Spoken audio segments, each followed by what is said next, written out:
প্রমাণ সহ বৃন্দাকে জেলে পাঠিয়ে নিজেকে নির্দোষ প্রমাণ করলো রাঙ্গা। হ্যাঁ বন্ধুরা, আমরা এমনটাই দেখতে পাবো রাঙ্গামতি তীরন্দাজ ধারাবাহিকের আগামী পর্বগুলোতে।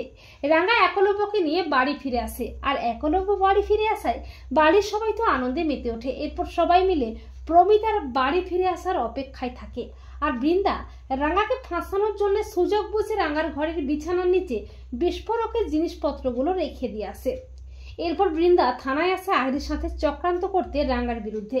বৃন্দার প্ল্যান মতো রাঙ্গাকে ফাঁসানোর জন্য প্রেস মিডিয়ার সামনে আহিরি মিথ্যে কথা বলে যে আমি কোনো বিস্ফোরণ ঘটাইনি, সবকিছুর পেছনে রয়েছে রাঙ্গামতি।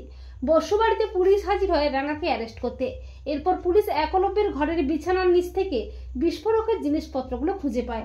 তা দেখে সবাই চমকে ওঠে। রাঙ্গা বলে, আমি এসবের কিছুই জানি না রে, আমাকে ফাঁসানো হয়েছে রে।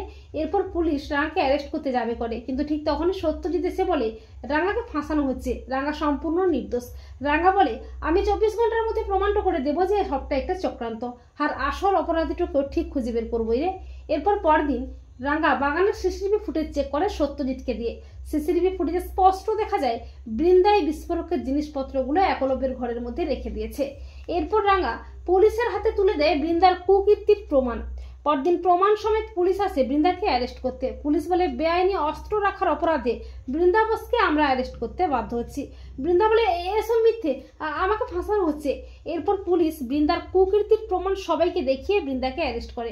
তো বন্ধুরা, তোমরাও এটাই চাও তো যে প্রমাণ সমেত বৃন্দাকে জেলে পাঠিয়ে নিজেকে যেন নির্দোষ প্রমাণ করতে পারে রাঙ্গা? কমেন্ট করে এক্ষুনি জানিয়ে দাও তোমাদের মতামতটি।